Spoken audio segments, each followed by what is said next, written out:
David Dastmalchian, happy Comic-Con. Hi, Ash. How are you? I'm great. You are great. Thank you. You're great. No, you're greater. It is not a Comic-Con if we don't hang out. It's not. And it's not like, it's not just any old Comic-Con. I mean, this is like a big deal. This is the first time I've been to a gathering of people like this since the pandemic. Yeah. And I know the last con I think we were at together was probably in 2019. And the world has changed, and I was really nervous and scared walking into the first time I was entering the compounds today, and it's been really magical, and it's so cool to see so many of us geeks gathering, and you know you're my favorite geek, so there it is. I know, it's been over 1,000 days since the last Comic-Con. 1,000 days. 1,000 days. The 1,000-day wait is finally over, and how are you feeling? I am feeling tired, but great. You don't look tired. Thank you. Thank you for saying that. You're welcome. Isn't that the I word? feel great, but I apparently look tired. When someone says you look tired, oh Man. man. My dad used to do it. Drove me crazy. Like, I haven't seen you in ages, Dad. Hey, how are you? Great. Are you tired? I'm like, you look tired, and you could fix your posture a little bit. Wait, you mean I should fix my posture? Do you guys think I should fix my posture? Let us know in the comments below. Tell me about this look today. I just got back to the United States from Melbourne, Australia. Oh. I was in Melbourne working on a really cool movie, and my incredible life partner in crime, Eve, as you know, Evelyn Lee, was helping me scout, knowing that we had both this event coming in, a couple of other things coming up that I can't announce yet, but and I was like, we need to go shopping. And she found this store in the heart of Melbourne, and I walked in and I was like, oh, well, I'll be taking that and everything else. And this is my, I guess it's kind of like my bondage dentist shirt. Yeah. It's giving a little chef, a little chic. A little chef. I like chef too, because chefs and dentists both, put things in your mouth and they deal with dangerous weapons. Word. Was that a really bad quote? That is the headline. That's the pull quote of the interview. David Dastmalchian. I love the character Oren Scrivello in Little Shop of Horrors. Mm-hmm. Steve Martin played him in the film adaptation that Frank Oz directed, and I just have always wanted to play. I've dressed up as that character before, and this shirt kind of reminded me of that too. So love it. Thank you. So you do a million things. So let's start with. Thank you. Yes, that's a good thing.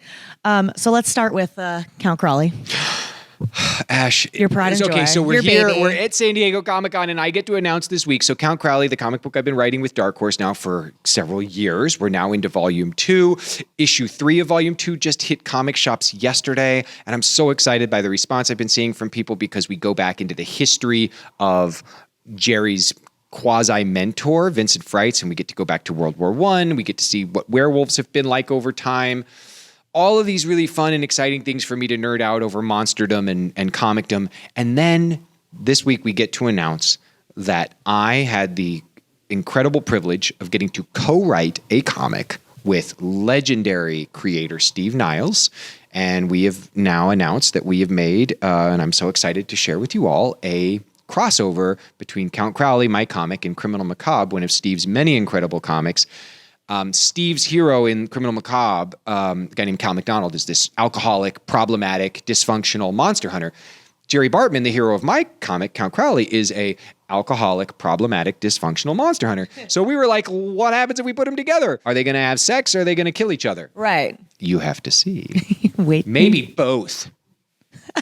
I feel like the first time we did a Comic-Con interview was right when Count Crawley was coming out. That it was either just announced or it was coming out, and I walked into your interview suite wearing a long cape and maybe some makeup. One of our most iconic photos. And you were the only person, I think, that didn't look at me like, what? Like another... I think you were the only one that knew I wasn't just some cosplayer that had wandered in off of the floor. You were like excited to see me. But it's been a dream. I never imagined I'd get the opportunity that I'm getting to have to write and tell a story through the medium of comics, and the way that people have reacted to this character has just, it's been so meaningful in my life. And I'm so excited for the future of Count Crowley now. At a place like Comic-Con, you have so many fans that will pin to something different. What do people say to you most, do you think?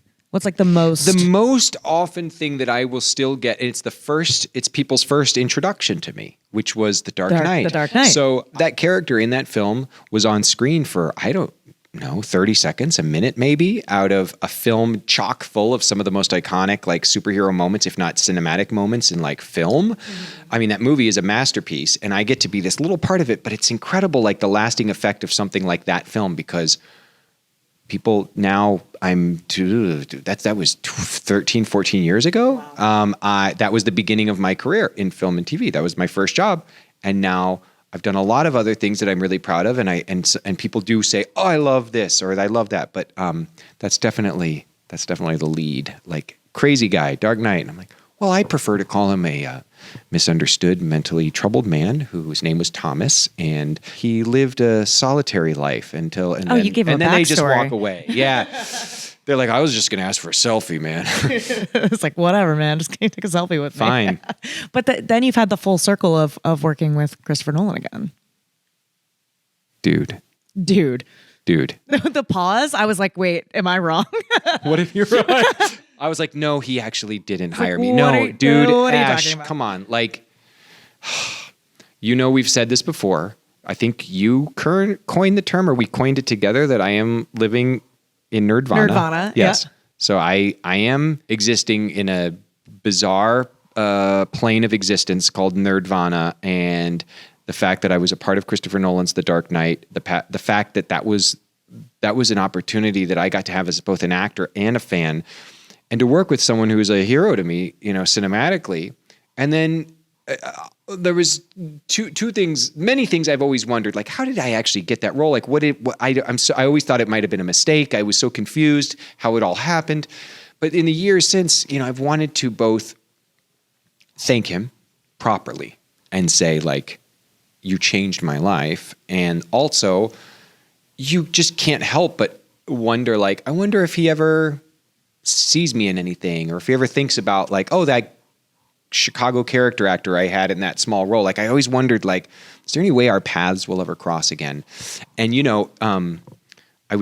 got to reconnect with Chuck Roven, who's a legendary producer in cinema, and Chuck was producing The Suicide Squad. And when we reconnected, he said, and I just love Chuck. He's been such a champion for me ever since I first started acting. And he said that he and Chris were talking about the film, and my name came up. And John Papsadera, who cast me in The Dark Knight, was also casting, the new film Oppenheimer, and the fates aligned, and I was invited to come back and work with him again. And we finished not too long ago, and I don't know. I can't believe it happened, and I can't wait for people to get to see it. And I got a chance to properly on set, because we were working together, really say, like, thank you. You're like, thank you. And he's like, yeah, of course. No, thank you. You're like, no, no, wait, you don't get it. You don't get it. Like, I have a life and a career and all these things that I love and that I've dreamt of forever. And you, like, hit the start button on that. Yeah. Like, I felt like I got to properly, even though I was bubbling at the mouth, because the first time I got the chance to talk to him was like him, Matt Damon, and Cillian Murphy, like, sitting in a room having a meeting together. And I'm like, hey, it's David. So 12 years, you changed my life, and I'm going to be in a movie. And then luckily there was much more time after that. I got to slow it down and say it better. But yeah, it was great. I can't wait for everyone to see it. I feel that way about you, because you've known me since, like, day one. They, like, threw me in front of a camera and they were like, do this interview. And I was like, what am I doing? And here we are. Is that true? Pretty much. Because you just were you were so you were natural. One of my and you were very so early. Really? Yeah. Oh, I'm so honored. Yeah. Wow. That's amazing. I feel like Peyton and I will talk about you often, because we've both had so many great interviews with you over the years. And, you're somebody that just I never felt like I was a name on the list to you. It always seemed like you really knew and cared about the people you were talking to. So that makes me so happy to know that. Gosh. Yay. No, one of my best friends in the biz, I think. That's amazing. We're Oppenheim competing with Barbie. That's true? They're coming out at the same time. Well, here's the excitement about a day like that. You get to go take the kids, or is it kids movie Barbie? I think I have no we don't idea. Know. It's I don't know Greta anything about Gerwig. Barbie. It could go. Maybe it's not. I don't know. Regardless, you catch a really killer, matinee of Barbie on opening Saturday, and you like have this amazing experience watching these incredible. I mean, God, Greta Gerwig's amazing, but then it's Margot and Ryan. Like they're the best. I mean, ugh. And then you go to the for other dinner. color palette. Yeah, you go have dinner, and then you prepare to have your mind literally blown to bits by Christopher Nolan telling the story of J. Robert Oppenheimer, starring Cillian Murphy. I mean, the guy is... What can you say about the movie? It's like... I don't think I can say anything about the movie other than it is going to, it's going to be something that I think people will watch and never forget the experience. I think it's going to be,